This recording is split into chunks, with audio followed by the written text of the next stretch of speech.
Paz do Senhor Jesus, meu irmão, minha irmã. Seguimos aqui o plano da leitura bíblica. Hoje os capítulos 24, 25, 26 do Evangelho de Jesus Cristo, segundo escreveu São Mateus. O sermão profético e o princípio das dores.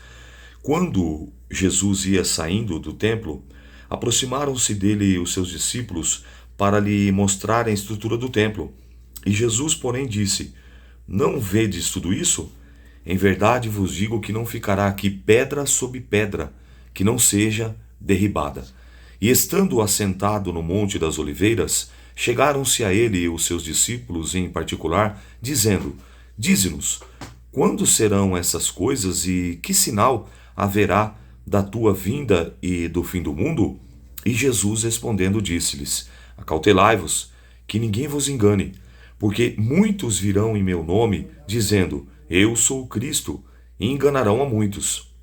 E ouvireis de guerras, rumores de guerra. Olhai, não vos assusteis, porque é necessário que tudo isso aconteça, mas não é o fim. Porque se levantará nação contra nação, reino contra reino, haverá fomes e pestes e terremotos em vários lugares. Mas todas essas coisas são o princípio das dores. Então vos hão de entregar para seres atormentados, matar-vos-ão, e sereis odiados de todas as gentes por causa do meu nome. Nesse tempo, muitos serão escandalizados, e trair-se-ão uns aos outros, e se aborrecerão uns aos outros. Surgirão muitos falsos profetas e enganarão a muitos. E por se multiplicar a iniquidade, o amor de muitos se esfriará. Mas aquele que perseverar até o fim será salvo. E este evangelho, o evangelho do reino, será pregado em todo o mundo em testemunho a todas as nações. Então virá o fim. O sermão continua: a grande tribulação. Quando, pois, virdes que a abominação da desolação de que lhe falou o profeta Daniel está no lugar santo, quem lê entenda. Então os que estiverem na Judéia fujam para os montes, e quem estiver sobre o telhado não desça a tirar alguma coisa da casa, e quem estiver no campo não volte atrás para buscar os seus vestidos, mas ai das grávidas e das que amamentarem naqueles dias, e orai para que a vossa fuga não aconteça no inverno e nem no sábado, porque haverá então grande aflição, como nunca houve desde o princípio do mundo até agora, nem tampouco há de haver. E se aqueles dias não fossem abreviados, nenhuma carne se salvaria, mas por causa dos escolhidos serão abreviados aqueles dias. Então, se alguém vos disser: Eis aqui o Cristo, ou ali, não lhe deis crédito, porque surgirão falsos cristos, falsos profetas, e farão tão grandes sinais e prodígios que, se possível for, enganariam até mesmo os escolhidos. Eis que eu vô-lo tenho predito. Portanto, se vos disserem: eis que ele está no deserto, não saias. E se disser: está no interior da casa, não acrediteis, porque assim como o relâmpago que sai do oriente e se mostra até o ocidente, assim será a vinda do Filho do Homem.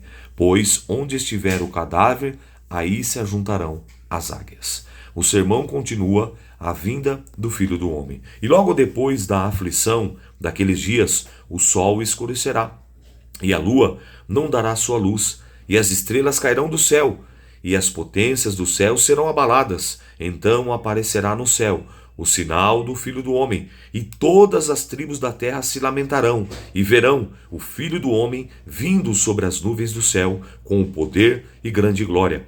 E ele enviará os seus anjos, com rijo de clamor, com som de clamor e trombeta, os quais ajuntarão os seus escolhidos, e dos quatro ventos de uma e de outra extremidades dos céus. Aprendei, pois, esta parábola, que a figueira, quando já está os seus ramos, se tornaram tenros e brotam as folhas, sabeis que já está próximo o verão. Igualmente, quando virdes todas essas coisas, sabei que está próxima às portas. Em verdade vos digo que não passará esta geração sem que todas essas coisas aconteçam. O céu e a terra passarão, mas as minhas palavras não hão de passar. O sermão continua: exortação à vigilância. Porém, daquele dia e hora ninguém sabe, nem os anjos do céu, nem o Filho, mas unicamente o meu Pai. E como foi nos dias de Noé, assim será também a vinda do Filho do Homem, porquanto que assim nos dias anteriormente ao dilúvio comiam, bebiam, casavam e davam-se em casamento, até o dia em que Noé entrou na arca. E não perceberam, até que veio o dilúvio e os levou a todos. Assim será também a vinda do Filho do Homem. Então, estando dois no campo, será um levado e o outro deixado. Estando duas moendo no moinho, uma será levada e a outra deixada. Vigiai, pois não sabeis o dia e a hora que há de vir o vosso Senhor. Mas considerai isto: se o pai de família soubesse a qual vigília da noite havia de vir o ladrão, vigiaria e não deixaria minar a sua casa. Por isso estáis vós apercebidos, também porque o Filho do Homem há de vir a hora em que não penseis. A parábola dos dois servos.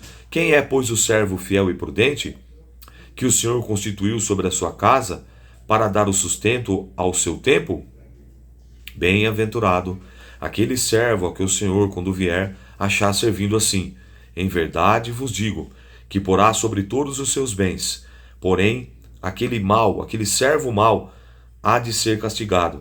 O meu Senhor tarde virá, e começará a espancar os seus conservos, e comer e a beber com seus temulentos, ou seja, com seus bêbados. Virá o Senhor daquele servo num dia em que não espera, na hora em que ele não sabe, separá-lo-á e destinará a sua parte com os hipócritas, e ele haverá pranto e ranger de dente. Ponto interessante a se destacar aqui.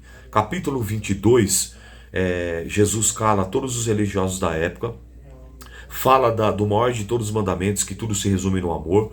Amor a Deus em primeiro lugar e amar o próximo. Esses dois mandamentos dependem de toda a lei. Capítulo 23, ele refuta totalmente, ele repreende a religiosidade excessiva. No capítulo 24, que é o que nós acabamos de ler, ele já começa agora a destacar sobre a vinda do Senhor. Então, o que eu quero dizer para você? Tudo isso que nós estamos vendo aqui não é o final. Nós estamos vendo guerra na Ucrânia, nós estamos vendo guerra na Israel, com Palestina, com outros países, nós estamos vendo fome, terremotos, as pestes, como por exemplo, agora tivemos uma peste a nível universal, a nível macro, que foi a pandemia. E nós estamos vendo aí inúmeras coisas. Então tudo isso é o que? É o fim? Não. É o princípio das dores. Ou seja, é para que o povo desperte. Olha, eu falei, está no meu livro sagrado, que isso iria acontecer. E já está acontecendo. Mas por incrível que pareça, quando ele diz assim, como nos dias de Noé, as pessoas estão como numa espécie de um transe. Parece que tem escamas nos olhos, comichão nos ouvidos, e elas não tomam atitude. Acham que tudo vai continuar dessa maneira. Não, a palavra está se cumprindo. E é por isso que ele diz que vai passar o céu, que vai passar a terra, mas as palavras elas vão se cumprir. Então que essas palavras que nós estamos meditando, que nós estamos fazendo a leitura, possam trazer em nós um despertamento, para nós olharmos para nós, para dentro de nós, para nos interiorizarmos e vemos rever, reavaliar as nossas bases, como estamos como servo, como serva, como homem, como mulher de Deus, se verdadeiramente quando o Senhor agora vier, que é o que nós vamos ler agora no capítulo 25, ele vai nos chamar como bendito ou maldito. Então que esse ponto aí, nessa reflexão, leve você a refletir como está a sua vida espiritual, de oração, de jejum, de obediência, cumprindo a sua vocação, o seu chamado, como está o seu relacionamento com o Pai, com o Filho e com o Espírito Santo. Tendo dito isso, vamos à sequência. Então agora no capítulo 25, vai falar sobre o quê? Sobre a volta de Jesus. Então, capítulo 22, cala os religiosos, fala do maior dos dons, o amor. Capítulo 23, repreende, refuta totalmente a religiosidade excessiva. Capítulo 24, o princípio das dores. E no capítulo 25, sobre a volta de Cristo. Isso aqui, esses trechos são chamados no meio acadêmico como escatológico, ou seja, que é a doutrina das últimas coisas que irão acontecer. Vamos lá. Capítulo 25. O sermão profético continua a parábola das 10 virgens. Então o reino dos céus será semelhante a 10 virgens, que tomando as suas lâmpadas, saíram ao encontro do esposo. 5 delas eram prudentes e 5 loucas. As loucas, tomando as suas lâmpadas, não levaram azeite consigo, mas as prudentes levaram azeite em suas vasilhas com as suas lâmpadas. E tardando o esposo, toscanejando, ou seja, cochilaram, acabaram pegando no sono, todas adormeceram. Mas, à meia-noite, ouviu-se o clamor: aí vem o esposo, sai-lhe ao encontro. Então todas aquelas virgens se levantaram e prepararam as suas lâmpadas. E as loucas disseram às prudentes: dai-nos do vosso azeite, porque as nossas lâmpadas se apagam. Mas as prudentes responderam, dizendo: não seja o caso que falte a nós e a vós, e diante aos que vendem, e comprai para vós. E tendo elas ido comprá-lo, chegou, e o esposo que estava preparado, e as que estavam preparadas, entraram com ela para as bodas, e fechou-se a porta. E depois chegaram também as outras virgens, dizendo: Senhor, Senhor, abre-nos. E ele respondeu e disse: em verdade vos digo que não vos conheço. Vigiai, pois não sabeis o dia e nem a hora em que o Filho do Homem há de vir. O sermão continua a parábola dos 10 talentos. Porque isso também, como um homem que, partindo para fora da terra, chamou os seus servos e entregou-lhes os seus bens. E a um deu 5 talentos, e a outro 2, e a outro 1. E cada um segundo a sua capacidade, olha que interessante, recebeu. E o que recebera um foi, cavou na terra e escondeu o seu dinheiro do seu senhor. Muito tempo depois, veio aquele servo fazer conta com eles. Olha que interessante. O que tendo 5 talentos, negociou com ele e granjeou outros 5. Da mesma sorte, o que recebera 2 talentos, granjeou outros 2 talentos. Muito tempo depois, veio o senhor daqueles servos e fez conta com eles. Então aproximou o que recebeu 5 talentos e trouxe-lhe os outros 5 talentos, dizendo: Senhor, entregaste a mim 5 talentos, eis aqui outros 5, ou seja, 10. Aqui vos entrego, granjeei com eles. Versículo 21 do capítulo 25. E o Senhor disse: bem está, servo bom e fiel. Sobre o pouco foste fiel, sobre o muito te colocarei. Entra no gozo do teu Senhor. Versículo 22. E chegando também o que tinha recebido 2 talentos, disse: Senhor, entregaste-me 2 talentos, e eis que com ele granjei outros 2 talentos. Disse o seu senhor: bem está, bom e fiel servo. Sobre o pouco foste fiel, sobre o muito te colocarei. Entra no gozo do teu Senhor. Mas, chegando também o que recebera 1 talento, disse: Senhor, eu conheço-te, e eis que é um homem duro, que ceifa onde não semeaste, que ajunta onde não espalhaste, e atemorizado, escondi na terra o teu talento. Aqui tens o que é teu. Respondendo, porém, o seu senhor disse: mau e negligente servo, sabes que ceifo onde não semeei, e ajunto onde não espalhei. Devias então ter dado o meu dinheiro aos banqueiros, e quando eu viesse receberia o meu com juros. Tirai-lhe, pois, o talento, e dai-lhes ao que tem 10 talentos, porque qualquer que tiver será dado, e terá em abundância, mas ao que não tiver, este até o que tem se lhe há tirado. Lançai, pois, o servo inútil nas trevas exteriores, e ali haverá pranto e ranger de dentes. O fim do sermão profético, a vida eterna e o castigo eterno. E quando o Filho do Homem vier em sua glória, e todos os santos anjos com ele, então se assentará no seu trono da sua glória, e todas as nações serão reunidas diante dele, e apartará um dos outros, como o pastor aparta dos bodes as ovelhas. E porá as ovelhas à sua direita, mas os bodes à sua esquerda. Então dirá o rei aos que tiverem à sua direita: vinde, benditos de meu Pai, possui por herança o reino que vos está preparado desde a fundação do mundo. Porque tive fome, e deste-me de comer. Tive sede, e deste-me de beber. Era estrangeiro, e hospedaste-me. Estava nu, e vestiste-me. Adoeci, e visitaste-me. Estive na prisão, e foste me ver. Então os justos lhes responderão, dizendo: Senhor, quando te vimos com fome, e te demos de comer? Ou com sede, e te demos de beber? E quando te vimos estrangeiro, e te hospedamos? Ou nu, e te vestimos? E quando te vimos enfermo, ou na prisão, e fomos ver-te? Então respondendo o rei lhes dirá: em verdade vos digo, que quando fizestes a um desses pequeninos em meu nome, meus irmãos, a mim o fizestes. Versículo 41. Então também dirá aos que tiverem à sua esquerda: apartai-vos de mim, malditos, para o fogo eterno, preparado para o diabo e os seus anjos. Porque tive fome, e não me deste de comer.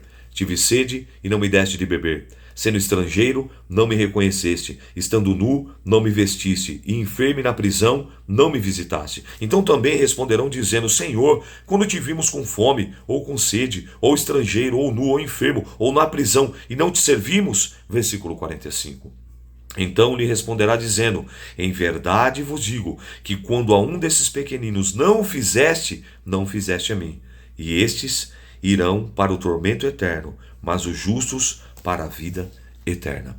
Finalizamos o capítulo 25. Então você percebeu aqui que no capítulo 25 ele começa falando sobre as 10 virgens, ele conclui, ele fala sobre os talentos e depois ele fala sobre a sua volta. Então o que ele está nos ensinando aqui?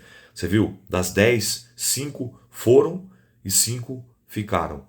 Todas eram virgens, ou seja, podemos dizer assim, todas eram crentes, todas eram servias a Deus, mas nem todas estavam com o nome escrito no livro da vida. Ele usa a parábola do talento, trazendo para mim e para a tua vida. Você que fica dando desculpa aí para não cumprir o seu chamado, a sua vocação, dizendo que não sabe falar, dizendo que não sabe pregar, dizendo que não sabe louvar, dando as suas inúmeras desculpas. Não cola. Vai dar problema, porque lá em Tiago capítulo 1 diz que se alguém tem falta de alguma coisa, se alguém tem falta de sabedoria, peça a Deus, que a todos dá liberalmente. Tiago 1, do versículo 5 a seguir. Ele dá a todos e não lança em face. Então cada um, ele deu um talento. Você tem uma aptidão. O que você vai fazer? Vai enterrar? Olha o fim daquele que enterrou. Ou vai seguir o exemplo do que recebeu 5 e do que recebeu 2. O que recebeu 5 trabalhou 10. O que recebeu 2 trabalhou 4, ou seja, granjeou. O que Deus falou? Fosse fiel no pouco, sobre o muito eu te colocarei. O que pegou 1 e enterrou, servo mau, negligente, infiel. Então, diante de Deus, nós somos indesculpáveis. Então você tem que fazer o quê? Procurar cada vez mais trabalhar esse talento que Deus te deu. O meu é na área do ensino.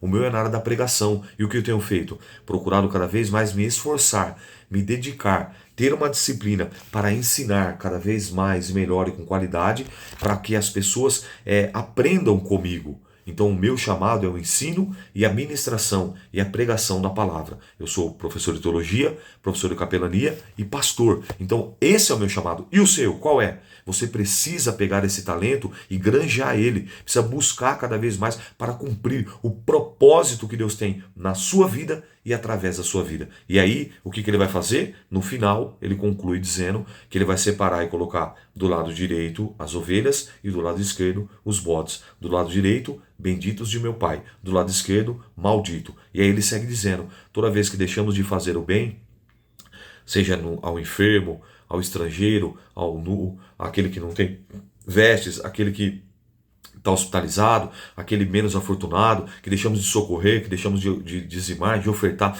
que deixamos de abençoar. Eu digo dizimar no sentido para ajudar a obra a se manter, não como obrigação e ponto de salvação, tá? Quero pontuar isso aqui, porque quando você dizima, você faz isso por amor, nem por obrigação, nem por culpa, nem por medo, nem por ganância. É nesse sentido que eu estou dizendo. E aí, as pessoas, Jesus diz que todas as vezes que nós fizemos isso, estamos fazendo para Ele. E um contraponto, todas as vezes que nós deixamos de fazer isso, nós estamos negligenciando, nós estamos deixando de fazer para o próprio Cristo. Amém? E é o nosso último capítulo, é o capítulo de número 26, um pouco mais extenso, mas iremos concluir a leitura de hoje, que diz assim, a consulta dos sacerdotes e dos escribas. Então, depois de tudo isso aí, olha o que vai acontecer. Aconteceu que quando Jesus concluiu todos esses discursos, disse aos seus discípulos, bem sabeis que daqui 2 dias é a Páscoa, e o Filho do Homem será entregue para ser crucificado. Depois dos príncipes dos sacerdotes, e os escribas e os anciões, e o povo reuniram-se na sala do sumo sacerdote, o qual se chamava Caifás, e consultaram mutuamente para prender Jesus com engano e o matarem, mas diziam, não durante a festa, para que não haja alvoroço entre o povo. O jantar em Betânia. E estando Jesus em Betânia, em casa de Simão, o leproso, aproximou-se dele uma mulher com um vaso de alabastro, com um unguento de grande valor, e derramou-lhe sobre a sua cabeça, e quando estava assentado à mesa. E os seus discípulos, vendo isso, indignaram-se, dizendo, por que este desperdício? Porque esse unguento podia ser vendido de grande preço, com grande valor, e dar o dinheiro aos pobres. Jesus, porém, conhecendo isso, disse, por que afligis essa mulher? Pois praticou uma boa ação para comigo. Porquanto sempre tendes convosco os pobres, mas a mim não haveis de ter sempre.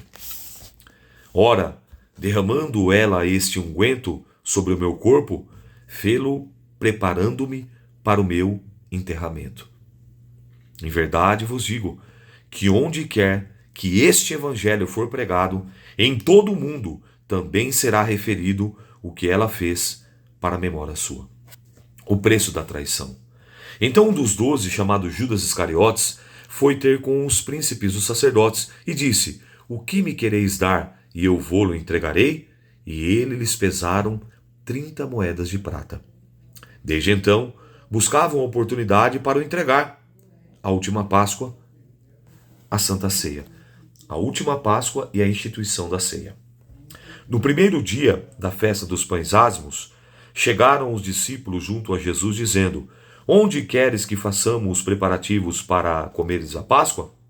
E ele disse: Ide à cidade. E um certo homem disse: O mestre diz: O meu tempo está próximo.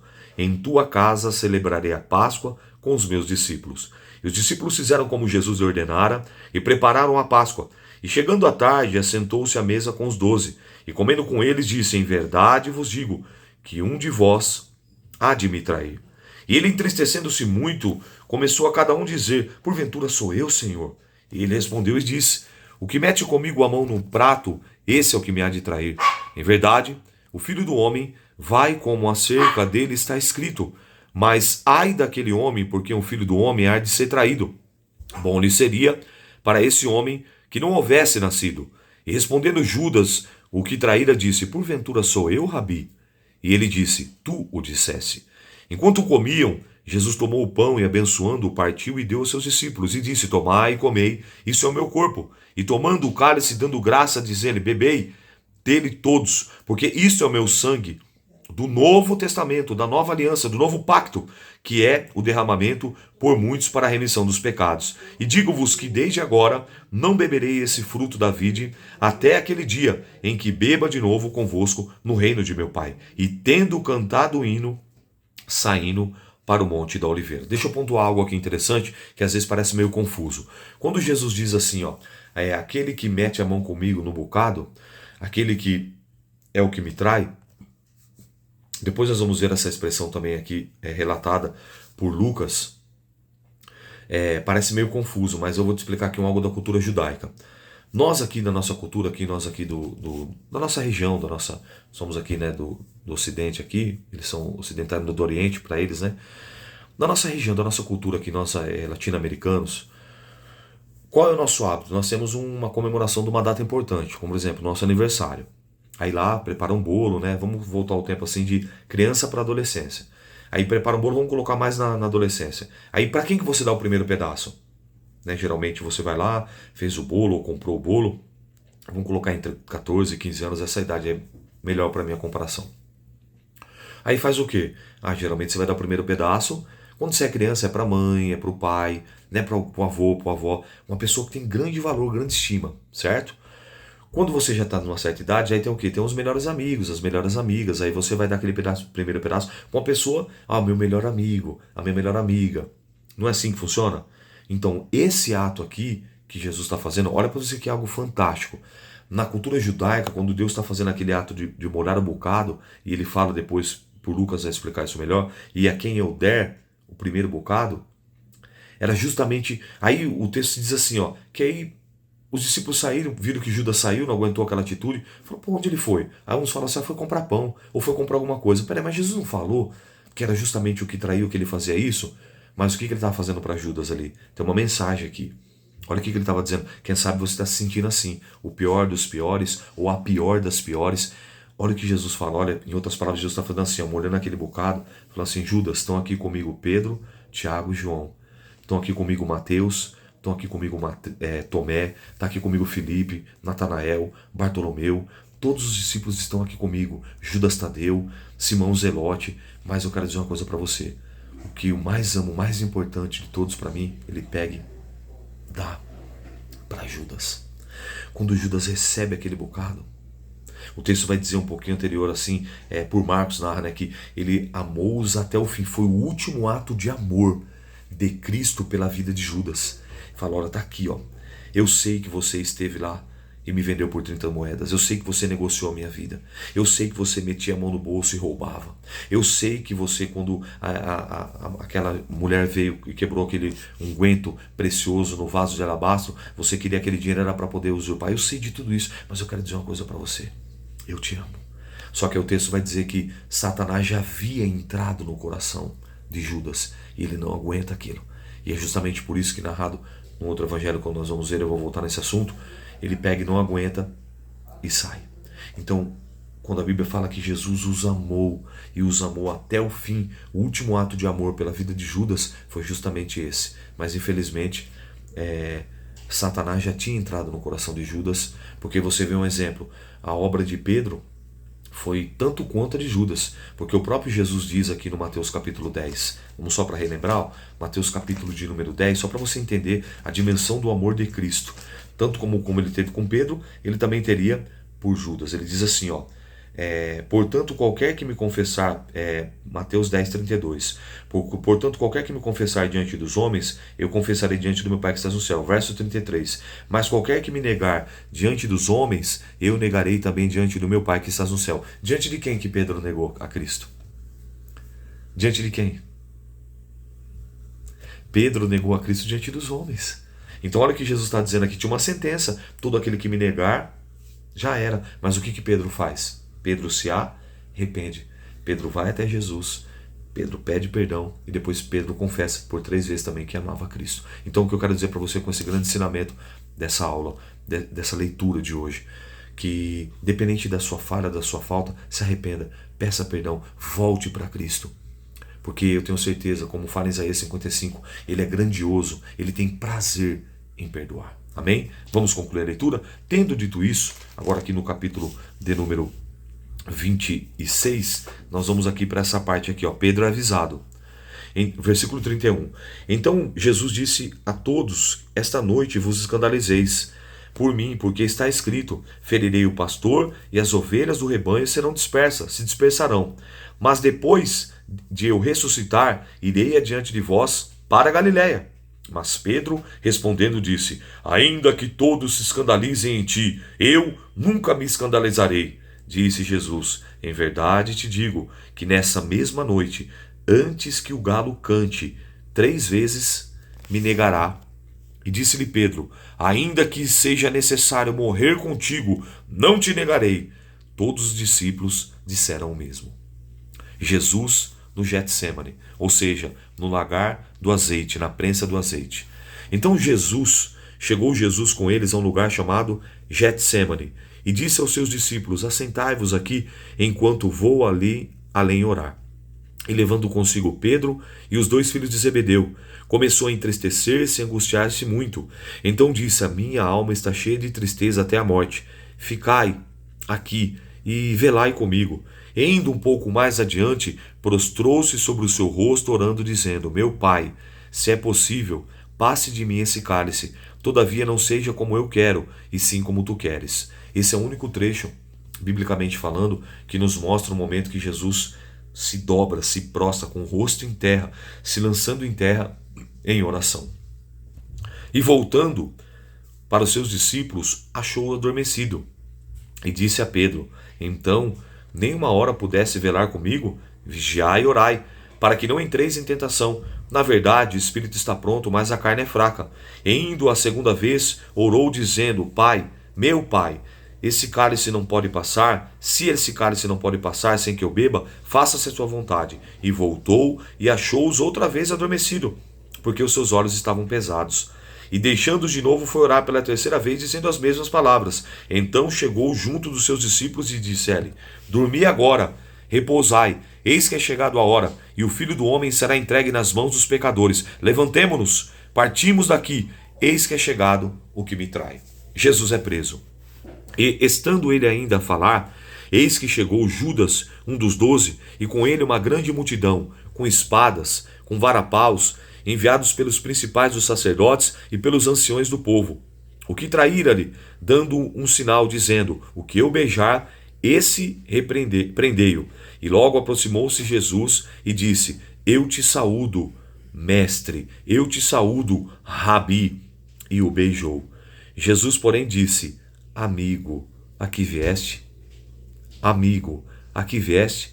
Então aproximaram-se eles, lançaram mão de Jesus e prenderam.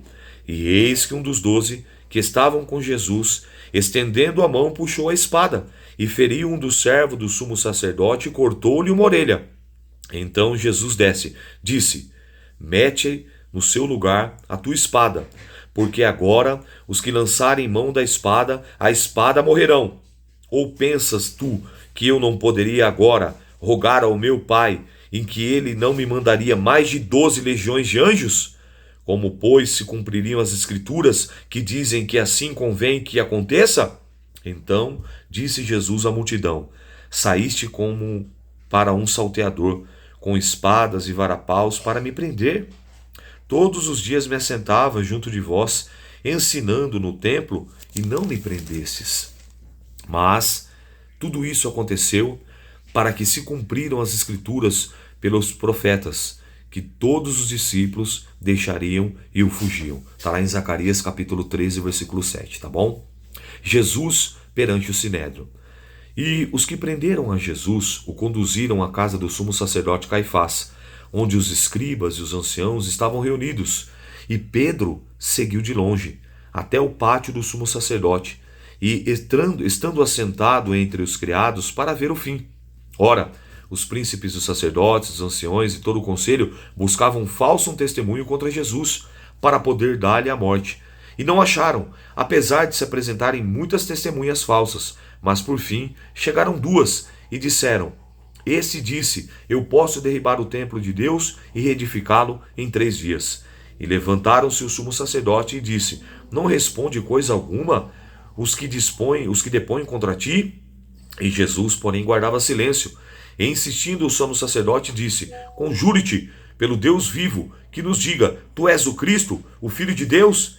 E disse-lhe Jesus: Tu o disseste. Digo, porém, que vereis em breve o Filho do Homem assentado à direita do poder e vindo sobre a direita do Pai, e vindo sobre as nuvens do céu. Então o sumo sacerdote rasgou seus vestidos, dizendo: Blasfemou! Blasfemou! Para que precisamos ainda de testemunhas? Eis que bem ouviste agora a sua blasfêmia. O que vos parece? Ele respondendo, dizendo: É réu de morte. Então cuspiram no rosto, repito, então cuspiram no rosto de Jesus. E davam punhaladas, ou seja, davam murros, e outros davam tapas, esbofeteavam, dizendo: Profetiza-nos, Cristo, quem é que te bateu? Pedro nega Jesus. Ora, Pedro estava sentado fora do pátio, e aproximando-se dele, uma criada disse: Tu também estava com ele, com Jesus o Galileu. Mas ele o negou, primeira vez. Diante de todos, dizendo: Não sei o que dizes. Saindo para fora no vestíbulo, outra criada o viu e disse: Ali estavam. Este também estava com Jesus o Nazareno. E ele negou outra vez, segunda vez, com o juramento: Não conheço tal homem. Daí a pouco aproximaram-se os que estavam e disseram a Pedro: Verdadeiramente tu és um deles, pois a tua fala te denuncia. Então começou a praguejar no lugar, dizendo: Não conheço esse homem. E imediatamente o galo cantou. E lembrou-se Pedro das palavras de Jesus, que lhe dissera: Antes que o galo cante 3 vezes, me negarás. E saindo dali, chorou amargamente. Essa foi a leitura de hoje. Concluímos os 3 capítulos. E que o Espírito Santo de Deus continue nos ajudando, nos fortalecendo. E que além da leitura, eu espero que você também medite, examine, estude as passagens, que o Espírito Santo possa e deva falar infinitamente melhor na tábua do teu coração e na tua mente e na tua psique. Deus abençoe e até amanhã, querendo Deus. Paz do Senhor.